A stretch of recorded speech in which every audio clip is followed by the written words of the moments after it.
Welcome back inside the Broome County Veterans Memorial Arena on this day after Christmas, and tonight's telecast of Binghamton Senators hockey as the Sens taking on the Adirondack Phantoms here on Time Warner Cable Sports. Grady Whittenburg with you, pleased to be joined by Binghamton Senators assistant coach Steve Stirling. And coach, the season nearing the midway point here, and Binghamton's still trying to find a little bit of smooth road, I guess, if you will, and get things really going full steam ahead here. It's always a competitive East Division, as you well know in your coaching history, and we'll talk a little bit more specifically about that in just a little bit. But talk about this club and what's transpired here in the first half of the season. Well, it has been a little bit of a roller coaster ride, as you say. We're still feeling our oats, still trying to figure out exactly who we are. But Kurt and I both see progress. We're getting closer to where we'd like to be. I think you'll see as we roll into the second half, you'll see some of the younger kids that have now played their 30 games and are now making some adjustments and figuring out the pro game, the travel, the rest, the recuperation, all those kinds of things. And they'll feel a lot more confident because they're getting their ice time.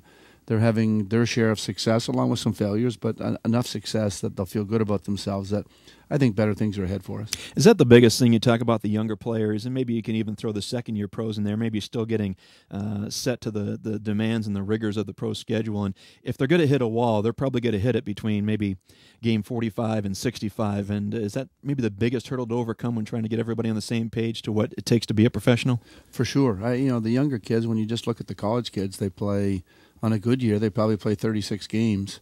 And we're almost at that point right now. So I think a couple have hit the wall. Typically, they'll hit the wall, and then they'll struggle for a week or two, and then they'll get re-energized, and we'll go right back at it. And they find a way to get through it. But it is an adjustment between the 3-3, the 4-5, the 5-7 games that we play from time to time that they've never experienced. They're used to 2-2 and get Sunday off and have all week to practice, and so it is an adjustment for them. And as you said, the second-year pro, they tend to catch on a little quicker because they've been through it once and they have a better idea of what to expect. But part of it's not knowing what's coming. You hear about it, you see about it, you read about it. Guys talk about it, but until you experience it yourself, you really don't know. The second-year pros have already gone through it once, so they're better prepared to handle it. And the younger players, too, maybe taking a page out of that.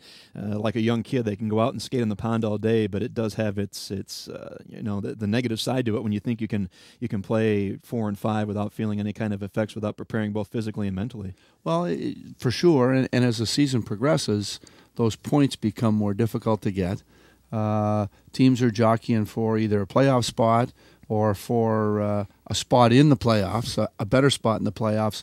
So it becomes a little more of a grind. It becomes more intense as you get ready for the playoffs. And these young kids have never experienced that until they get to the NCAA tournament, and some of them never get to that point. So it is a big adjustment for these kids. I tend to keep a real close eye from this point on, after practice, morning skates, to not let them stay too long. They'd stay out there forever if we'd let them.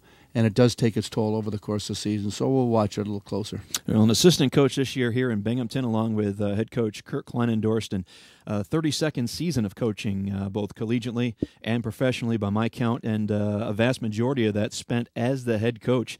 Talk about the dynamics of being the guy that's the next rung down on the ladder, and how that relationship has been so far specifically with Kurt. Well, it's an adjustment. There's no question about that. I was very fortunate to finish my playing career and get a head coaching job. It doesn't happen very often. I was right place, right time, got lucky. Someone took a chance on me and experienced that for a long time. I do, when I first left the collegiate level and went into the pro level, I'm really glad that I got a 3-year experience in Lowell as the assistant coach, because I had never experienced being an assistant. And it's a piece of the puzzle that I really missed. It's really important development for a young coach to have to do all the grassroots stuff, so that when you do become a head coach, you know what to expect, no different than the players. So I'm glad I experienced it. It made me a better coach. My first experience going into Bridgeport, I was much more prepared. I've been away from it for a while, as you know. But I'm at that, as I told Kurt when he hired me, I said, I'm at that point in my career where it's not about job titles anymore. It's not about having to be the head coach. It's more about, really trying to use the experiences that I've gained over the years, which are good, bad, and indifferent, but immense. And if I can share these with the young kids in whatever role you think I might be able to help the organization, I'm willing to do it, and that's where I am right now. Turning back the clock a little bit here, as you mentioned earlier, no stranger to Binghamton, but you kind of prefaced it knowing a lot about the Senators organization, but playing some minor pro hockey here back in the old rough and tumble days of the North American Hockey League with the Broom Dusters. Talk about your recollection rather of those times back in the Southern Tier and how many things have changed since that point in time in the mid-'70s. Well, you know what? Not a lot has changed. Obviously, there's malls and there's more strip malls out in Vestal and Johnson City and Enwell and etc. It's easy to get around, so it didn't take me long to figure out 17 again in Vestal Parkway and downtown. But I had a good experience here. I was here in 74, 75, only for maybe a couple of weeks.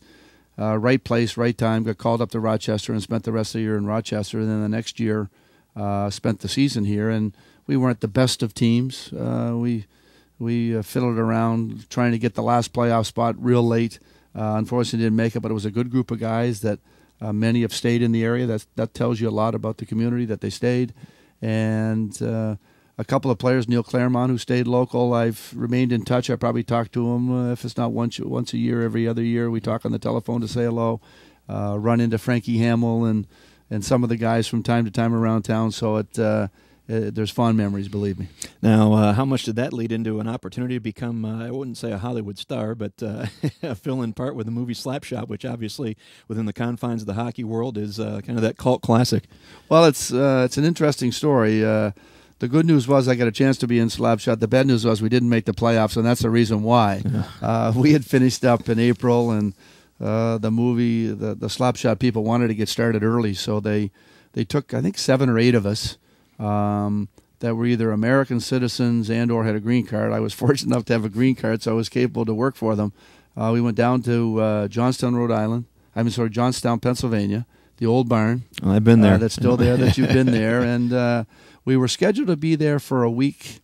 Ended up being there for 3 or 4 days and did the shooting on the ice with Paul Newman. He was out there every hour of every day, and it was an eye-opener, 1, the experience, and 2, you really don't realize how hard these actors work. We had to be on the set and available 14 hours a day. So we were in our equipment, and whether they were using you or not using you, had to be available. So I have a tremendous amount of respect for actors and actresses because of the amount of time they put in. Coach, this has been very much my pleasure, and hopefully we can do something similar as this year continues to unfold here. My pleasure. Thanks for having me. Assistant Coach Steve Stirling, my intermission guest here, as the Sens taking on the Adirondack Phantoms. We'll be back with more in just a moment here on Time Warner Cable Sports.